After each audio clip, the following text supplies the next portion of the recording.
Freepik Spaces just changed AI content creation forever. These node-based AI workflow builders allow you to build entire content systems in no time, and total beginners are already taking advantage of this. So in this video, I will teach you exactly how to start using Freepik Spaces from complete scratch. Now let us start things off with a very simple example. So if you want to follow along, just sign up to Freepik with my link in the description and you will find this Spaces tab directly from there. Then just click on plus icon and click on Add Node. And for this very basic example, let us build an AI image generator workflow.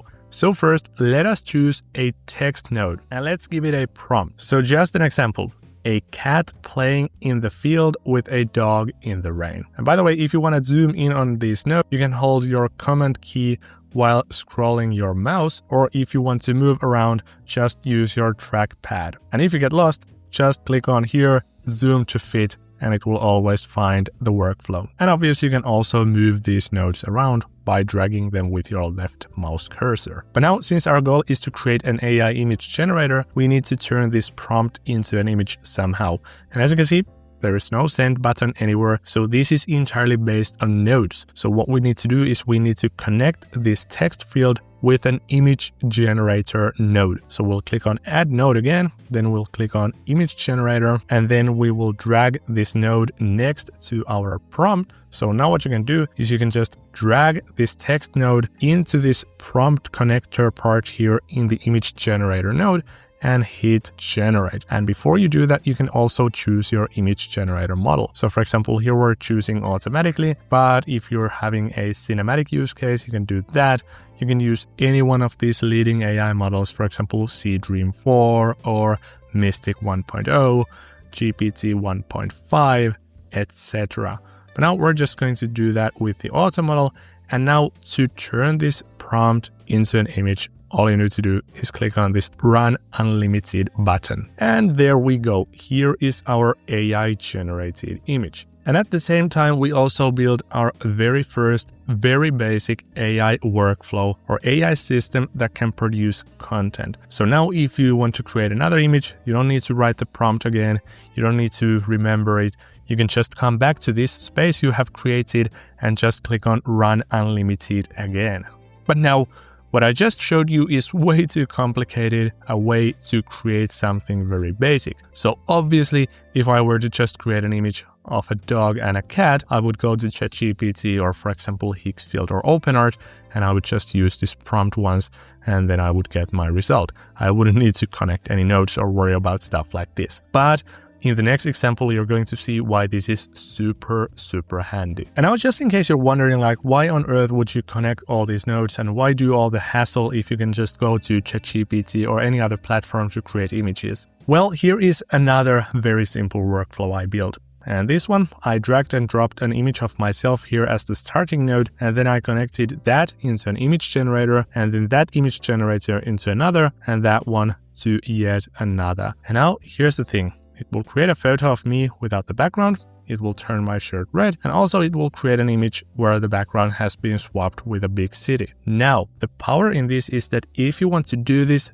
multiple times, for example, for a different image, or for example, for 100 images, you don't need to run this process separately by copy-pasting prompts around, switching platforms, remembering all these details, for example, the models you used or anything. All you literally need to do is just head over to Freepik Spaces, create this workflow once, and then just use any image. For example, we can right click on here, click on Replace Creation, and use this photo that I found online. And now all we need to do is we can either run this separately, or we can even choose this whole thing and click on Command-Shift-Enter to run this entire thing all in once. And there we go. So just in case you were wondering as to why on earth would you do that, well, it is all about building these repetitive, easy systems you can run at scale without having to do manual work. So instead of doing something 100 times, you can just do it once over here and save a ton of time. Also, another very important factor here is that I have seen a lot of tutorials using these node-based workflow builders, and they show you these super complicated node structures where you can't really understand anything, and it takes an hour for them to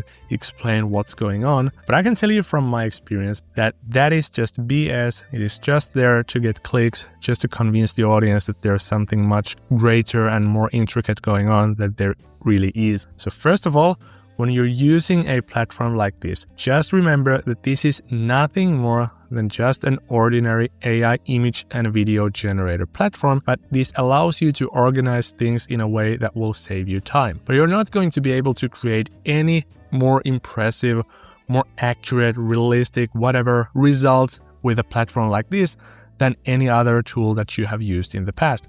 Because, for example, here, this image generator node is restricted by what is already out there in the market. That is these latest state-of-the-art AI image generator models. And the same goes with the video platforms, or the video nodes rather. If you're trying to create videos, for example, UGC ad videos, anything of that sort, you're restricted to what exists in the market. So just remember, this is not like a silver bullet, not like a shortcut to success. This just allows you to save time if you're doing repetitive tasks. And also, instead of having to subscribe to all these different models and these different tools, you get to use them all at once here, which makes it super convenient. So you might have a workflow where you have 10 nodes, but if you didn't have those 10 nodes, you would instead need to subscribe to 10 different platforms, and that would be a total disaster. So those are the two reasons why you might want to use this tool. And by the way, one thing I have found super helpful is that on the Spaces tab, you have these templates. So these are community created templates that you can freely use in your projects. So just an example, if you want to create a UGC style ad video, there is a template for that you can preview like this. So here is the template. And if you now want to use this, for example, if you want to create similar UGC ads for your products, just click on Use Template. And what's even cooler is that you can also share these workflows. So if you're watching any kind of tutorial on how to do these things, there's a good chance that you will find a direct link to this specific workflow in the description of the video. So that is also super handy. You don't need to build anything from scratch. Then here's the next workflow I have built, and I will walk you through this one as well. And this one is an AI headshot generator. So instead of hiring a real photographer, all you need to do is head over to this workflow, enter your headshot over here, and the tool will give you 20 really nice looking AI headshots you can use in your social media. And by the way, you will find this entire AI headshot workflow in the description of the video. So if you're also using Freepik, just feel free to click that link and you will be able to use this directly. But now let me show you how I built this one and how surprisingly easy it actually is. So first of all, if you're seeing this kind of yellow color or green color, that is just a group color. So for example, if I choose these two nodes, I can turn this into a group if I want to, using this group feature, and then it will give it a color. So that is nothing more than just a visual separation thing over here, instead of having all these in one color. But now let's get started with the workflow. So as the first image, I'm going to just drag and drop a regular selfie of myself into this view, and it will be added as this kind of an image. And I have connected it to a later node. But before we go there, let's move on to this list of scenes that I have created. So then I will also let the AI know what kinds of environments I want to place myself into. So here we have this prompt node. So I just ask this prompt node to give me 20 ideas for my AI headshots, and here they are. And the reason why I didn't do it with a text node is simply because I want to export this as a list, and that is useful in this next node. So now that we have our 20 AI headshots scenes over here, we're going to enter those into a list of scenes. So this is a list node. And once again, everything happens by just adding these nodes over here. So nothing too funky going on. I have basically shown you everything thus far. But this is a specific type that is a list node. And the reason why I created that is simply because I wanted to export these scenes into a list and to actually see that those are really treated as separate elements, because that comes very handy in the next step. And now, since there is a list element, the next node knows that it is going to do something 20 times as per this list over here.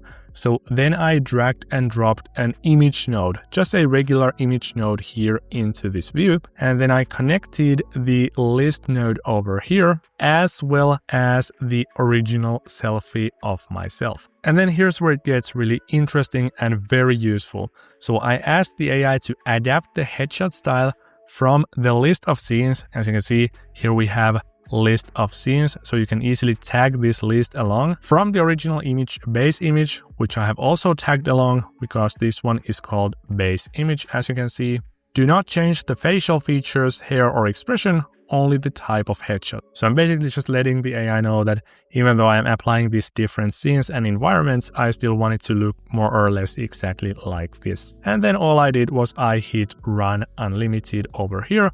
And now, since we have a list of different scenes and just one image object over here, it will stack these images on top of one another. As you can see over here, it is much better to actually create another list node that we have over here and just enter this list of images into that list. So it will automatically pick up anything that is stacking up over here and showing it here as an array of headshots. And then just for my convenience, I chose this final headshot as my favorite headshot, but this is completely optional.